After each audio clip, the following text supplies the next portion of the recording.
When you're amplifying your message up through key influencers in an interest graph, it's all about quality content in a quality context. It's a different funnel, as was said earlier. We're starting with the key influencers, and those key influencers are letting a lot of people know quickly. In terms of taking the data that we find out of our research, the human really is the last mile, as Tim O'Reilly said. So, I can have a whole bunch of data that I found, all kinds of charts, all kinds of graphs, all kinds of percentages, but really it's that human being that's sitting with that data and coming up with something creative out of it. That's really one of the most important parts of the whole process. Now here in Greece, you actually have some fantastic people, and I would say, quite honestly, you have all you need in Greece. You have very sophisticated practitioners of predictive analytics. You have very sophisticated practitioners of semantic analysis. And you've got extremely intuitive and wonderful people in your agencies. And so honestly, in terms of developing tools that scan Greek and that put out insights about Greek conversations, that's already happening in this country. You have Themos Kalafatas, who writes a blog, Life Analytics blog, that he's done some fantastic stuff. He's been published in the New York Times. I believe he's here right now today. He's also, done some fantastic stuff for lots of brands. And here's something that I think was put together even just last night in terms of automatically identifying some key words that were associated with Papandreou out of the net. So being able to identify these things quickly and automatically is important. Another very important thing that we want to be doing is gleaning insights from the social media data. This is a chart that identifies, this is from the folks at Qualia, very good work. Also another top-notch team in town, where we have major topics, then we have content that comes out of those topics that's more specific, and then we have recommendations next to that. That's valuable for an agency. I worked with an agency in town where I delivered a ton of data to them, but really it wasn't helpful. What they wanted to have, and they were right to say this, was a simple sheet with some insights and recommendations that was derived from that data. And this right here, my friends, is what that looks like, okay? Now, in terms of a structure for a very sophisticated report, this is a report we did for one of your banks, also with some help from our folks at Qualia. We really think that this is a good structure for a report in terms of what you're going to look at in the report, what's going to be present, and what will be helpful for the corporation.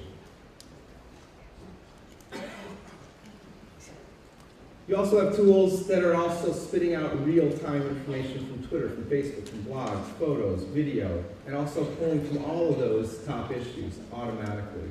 This is another tool that's operating in this country that was invented by the folks at Nemo, a very good tool for gleaning insights out of social media. All Greek tools, all created by Greeks. All right, so in terms of the enterprise, there's some questions we want to ask when we're going into doing really hardcore business intelligence to solve common business problems, okay? So these are hard questions.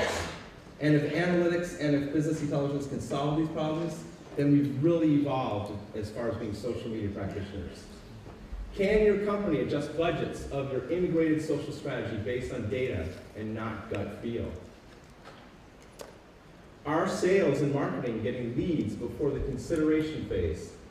And has the support team reduced inbound calls by triggering the community to resolve a potential issue before it's escalated? We all know about CRM, but when we move into the realm of SCRM, we're really getting some very rich data out of traditional databases and traditional sources of information. And that's very helpful for a brand and for a corporation. Are you experiencing a faster time to market on products because consumers have dictated the specifications, and can you claim to hold less inventory because the product is built on spec? Now that's a lean and mean organization that, because of the kinds of intelligence panels that their staff have or their third-party practitioners have, they're able to operate in a way that's very, very efficient economically. Finally, or almost penultimately, are you using social data to adjust your supply chain in real time based on customer signals from check-in, tweets, and plan casts? Another very important question we're going to be asking ourselves as practitioners of business intelligence using social media data. Can we provide something that helps the corporation do this? If we can, we're adding value. Finally, do you have a real-time dashboard measuring the health of all social channels revenues, customer service satisfaction, sentiment, and overall program costs? Certainly, we've already had studies and data and lots of panels in the past, but now because things happen in real time, we want to have panels that inform us real time what's happening.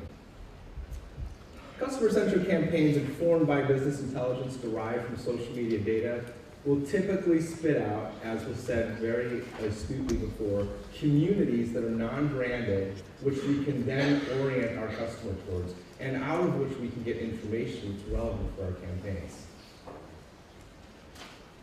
The conversations that we're having in social media properties and that we're having in social networks are very important. And I would say that applying a lot of attention to community manager development is very important.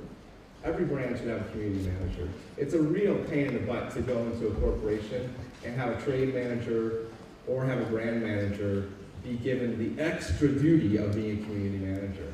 And honestly, agencies don't have enough account managers to be community managers. If every brand in Greece decided to run a social campaign, we're going to have to start a school called Community Manager School to educate more young folks on working with brands. And those conversations are going on. That one corporation that they talked about earlier that had 4 people on staff with British Airways 24/7, that's the way it should be. Now, something was said earlier about the interest graph. I honestly think that we're moving from the social graph to the interest graph. In terms of effective social marketing and in terms of effective connection with our customer, it's really done through the interest graph. It's really done through aggregating communities and aggregating and curating groups of people that are talking about what we are interested in with our brand and what they're interested in about our brand, okay? A corporation, a holding company, let's say like Unilever or Cervantes that has many brands, should be listening to their customers and hearing which brands are really wanted in the community. And honestly, if a product has to die in a community because it's not wanted, then it should die, okay? And if other products are supposed to live, then they're going to live. So once again, coming back to the end here, I really think this is one of the most important things I've read recently. It was put out in a business magazine here last week. I'm going to read it again. Social psychology is far more important than economics. If people feel great about themselves, then they will do great things. And if a nation feels great about themselves, they will do great things. You have everything you need in Greece. You have fantastic graphic artists. You have amazing programmers. You have very sophisticated business intelligence. As you've already seen by the many presentations now, you have incredible campaigns that are already running on social media. 2 years ago, Radian 6 had not even been translated in Greek. Nielsen was not using buzz metrics, and there were a number of other things that weren't in place.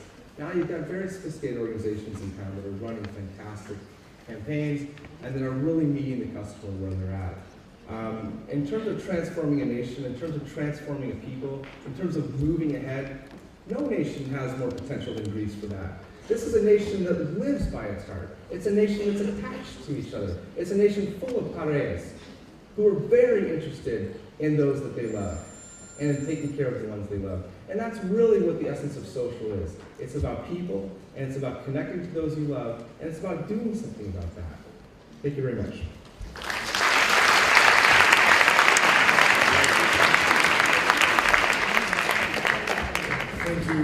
Thank you very much.